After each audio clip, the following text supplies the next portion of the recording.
future, I can upsize. Makes sense, right? I will get the large fries and large drink. Diba? Yun ang gusto. Or better yet, I'll be able to buy a second Big Mac meal because maybe I'll have kids. I want them to have one as well. That's why I don't buy it today. Instead, what happens? I don't buy it today, I put it in a savings account, and 4 years later, I just have the fries. That's what happened. So did that make sense? Did that decision make sense? Not financially and not economically. Another example. A few years ago, gasoline was 30 pesos a liter, right? How much is it today? 50. Let's call it 50. So that's what? An increase of 67% over the past several years. It's spread over, sabi mo na 3-4 years. Okay. Question. Did your incomes go up 67%? Yung sweldo man natin, umakyat ng 67% over the past 3-4 years? Swerte ka kung oo.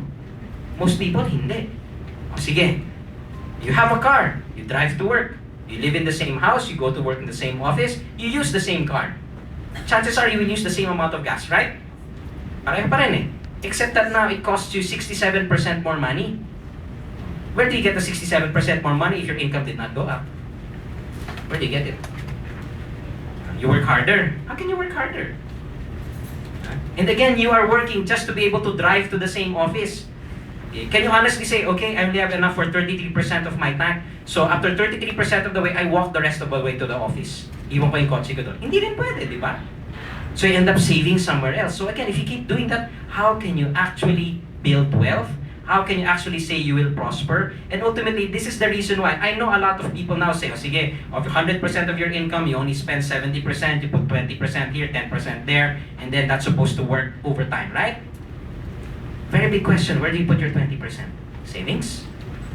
Waste of time. Financially and economically, I can argue with you, it's a waste of time. Because what's the benefit to you? What's really the benefit to you? And that's assuming you put in the 140 pesos. Eh, hindi naman pwede because you really had to eat something. So, realistically, what could you have done? 10 pesos cup noodles, right? Then 130 pesos, I put it there so that in the future, I can buy an upsized Big Mac meal. You'll never even be able to buy the regular meal already. So how can you even think about improving it? Okay. This is why the inflation figure is so important. That is what our money should make. Otherwise, it's a waste of time. Businessmen know this. Yan yung tinatawag nila na minimum ROI or hurdle rate. Yan ang minimum na dapat kitain ng pera nila to make the investment worthwhile. No businessman in his right mind will ever accept a return below inflation. None.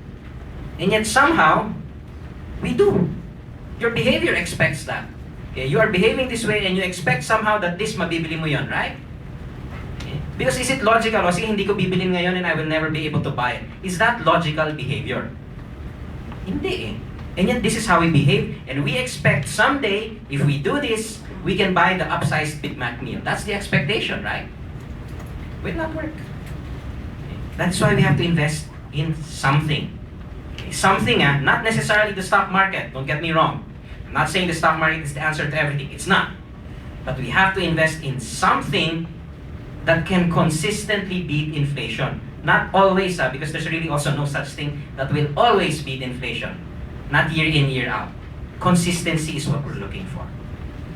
And that is where the stock market comes in. Okay? These are the returns over the past 5 and 10 years.